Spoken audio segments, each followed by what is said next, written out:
Un saludo para todos. Hoy les vamos a hablar un poco del error innato del metabolismo de la tirosina, conocido como Hawkins-Sinuria.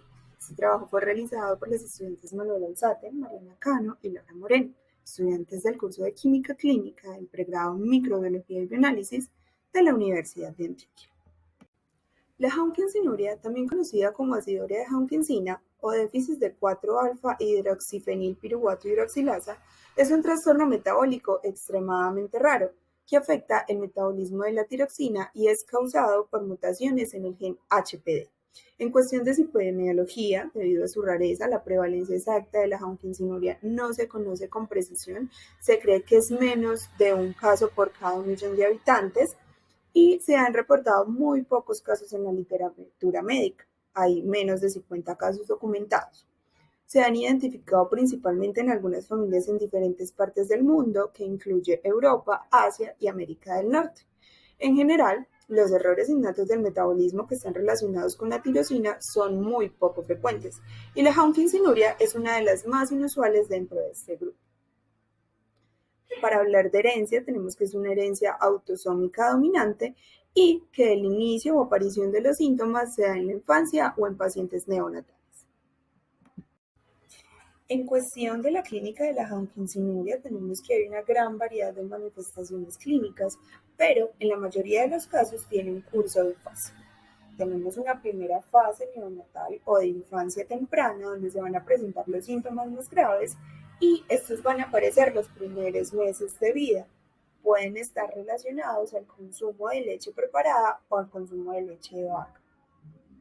Algunos de estos síntomas son acidosis metabólica, hipoglucemia, retraso en el crecimiento y desarrollo, dificultades en la alimentación, aquí el infante rechaza el alimento o lo vomita, y tiene irritabilidad y letargo.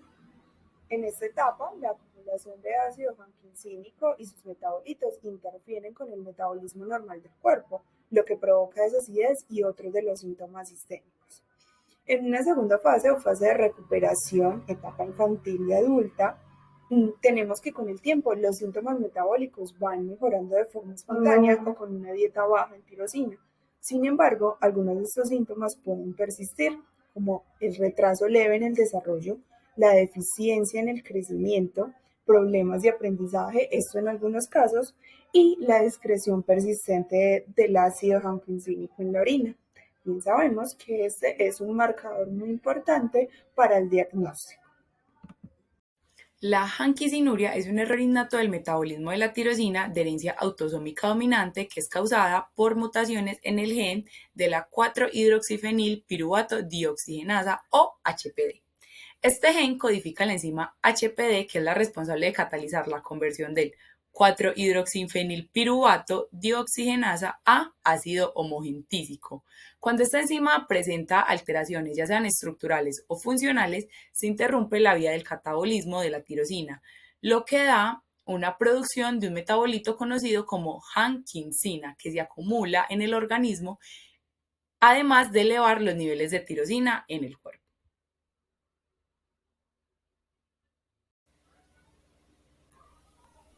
Para continuar, tenemos el método diagnóstico. La hanquinsinuria, al ser una enfermedad rara, no tiene un método diagnóstico establecido. Sin embargo, se puede empezar a sospechar de esta desde el tamizaje neonatal, que se trata de un tamiz visual, auditivo, cardíaco, motor y metabólico que se le hacen a todos los recién nacidos. Esto con el fin de evaluar y detectar metabolitos, hormonas, enzimas que puedan indicar enfermedades. Si este tamiz da positivo, lo que se hace es empezar a buscar el porqué de estas alteraciones. En el último caso de hanquinsinuria, que fue descrito en México y que es el único de Latinoamérica, para llegar al diagnóstico, lo que hicieron fue, por medio de muestras de sangre secas, en papel filtro mediante venopunción, las procesaron e hicieron espectrofotometrías de masa en tándem y detectaron niveles altos de tirosina. Además, hicieron una cuantificación de aminoácidos plasmáticos. Esto por cromatografía líquida y mostró niveles aún más elevados de la tirosina. Con estos hallazgos ya pudieron realizar pruebas moleculares para todas las tirosinemias y así hallar el gen específico donde se encontraba esta mutación o esta alteración que elevaba los niveles de este aminoácido, en este caso el gen HPD, y poder confirmar la hanquinsinuria. Se debe hacer un diagnóstico diferencial para confirmar la hanquinsinuria. Entre estas enfermedades que también alteran la tirosina tenemos tirosinemia tipo 1, que es un trastorno autosómico recesivo del catabolismo de la tirosina dada por la deficiencia de fumaril acetato hidrolasa, que se caracteriza por la enfermedad hepática progresiva, disfunción tubular renal, crisis similares a la porfiria. Y también se tiene tirosinemia tipo 2, que esta también es autosómica recesiva y es causada por la deficiencia de la enzima tirosina aminotransferasa, que eleva otro tipo de enzimas, llevando a los pacientes a una distrofia corneal, hiperkeratosis palmoplantar y una discapacidad intelectual variable. También tenemos la alcaptonuria, donde los pacientes son homocigotos o heterocigotos y hay una mutación de pérdida de la función en el gen HGD. Esta enfermedad generalmente es asintomática y muchas veces se detecta en la vida adulta. Ya queda una coloración gris azulada de la esclerótica y de la hélice de la oreja, provoca oscurecimiento de la orina y da una enfermedad articular incapacitante. Y también se tiene la tirosinemia transitoria del recién nacido, se da más que todo en lactantes prematuros, es poco frecuente y no muestra síntomas clínicos, pero se detecta por el tamizaje neonatal y se resuelve a los 2 meses. Seguimos con el asesoramiento genético.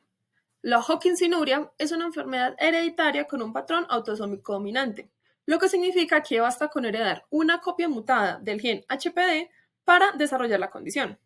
Esto lo que implica es que si uno de los padres tiene la mutación, hay un 50% de probabilidades de que sus hijos la hereden, mientras que si ambos padres tienen la mutación, hay un 75% de probabilidades de que sus hijos la hereden. Otra cosa a tener en cuenta es que en algunos casos puede ocurrir una mutación de novo, o sea, sin que haya ningún tipo de antecedentes familiares previos. No obstante, las probabilidades de que estas mutaciones de novo ocurran son muy bajas. Por lo tanto, el diagnóstico genético se recomienda principalmente a padres que sí tengan una mutación confirmada. Aún así, dado que esta es una enfermedad muy rara y muchas veces es asintomática en la adultez, es posible que algunos portadores desconozcan su condición. Por eso, la consejería genética puede ser útil para cualquier persona que quiera evaluar el riesgo en futuros embarazos o también simplemente que quiera tener información sobre qué implicaciones clínicas tiene la enfermedad. En cuanto al manejo y tratamiento, tenemos que el tratamiento de la hanquinsinuria es principalmente dietético y de seguimiento clínico. Aunque en la mayoría de los casos la enfermedad realmente no requiere un manejo específico, pero algunos pacientes sí llegan a presentar síntomas metabólicos transitorios como puede ser acidosis leve o intolerancia a la leche, pero estos pueden manejarse con ajustes nutricionales. Un caso diferente son los niños que sí llegan a tener síntomas más marcados.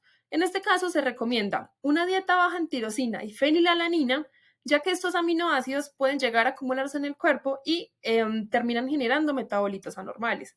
¿Esto qué implica? Implica restringir alimentos que sean ricos en proteínas, como puede ser carne, pescado, huevos y también los productos lácteos. Todo esto bajo la supervisión de un nutricionista. Ahora, el seguimiento médico es clave para monitorear el metabolismo del paciente, evaluar el crecimiento y ajustar la dieta si es necesario, aunque en general la enfermedad tiende a mejorar por sí sola con el tiempo y la restricción dietética solo suele ser necesaria en la infancia. Por lo tanto, a largo plazo, ya en la adultez, los pacientes tienden a llevar una alimentación normal sin ningún tipo de complicaciones. Finalmente llegamos al pronóstico. En este caso tenemos que el pronóstico es muy favorable, ya que la mayoría de los síntomas son propensos a desaparecer con el tiempo, especialmente si la enfermedad fue diagnosticada de forma temprana y se siguieron las recomendaciones nutricionales, especialmente durante la infancia. Ahora, es cierto que durante la infancia algunos pacientes pueden experimentar acidosis metabólica leve, retraso del crecimiento o intolerancia a la leche, pero estos síntomas generalmente desaparecen con la edad. Asimismo, la acumulación de hanquinsina y otros metabolismos en la orina también suelen disminuir a medida que se va dando un desarrollo del metabolismo. Ahora, a diferencia de otras enfermedades del metabolismo de la tirosina, la Hawkinsinuria no suele causar complicaciones graves a largo plazo. La mayoría de los pacientes llevan una vida completamente normal y sin ningún tipo de restricciones en su adultez. Sin embargo, es cierto que sí existen algunos casos raros en donde incluso en la adultez pueden persistir algunos síntomas leves. Por lo tanto, es importante mantener cierto seguimiento médico. Ahora, ¿cuál es la conclusión de todo esto? Tenemos que, en conclusión, un adecuado monitoreo clínico y también nutricional en los primeros años de vida hacen que la Hawkinsinuria no represente ningún riesgo significativo para la salud y en general tiene un desenlace positivo para la mayoría de los casos. Muchas gracias.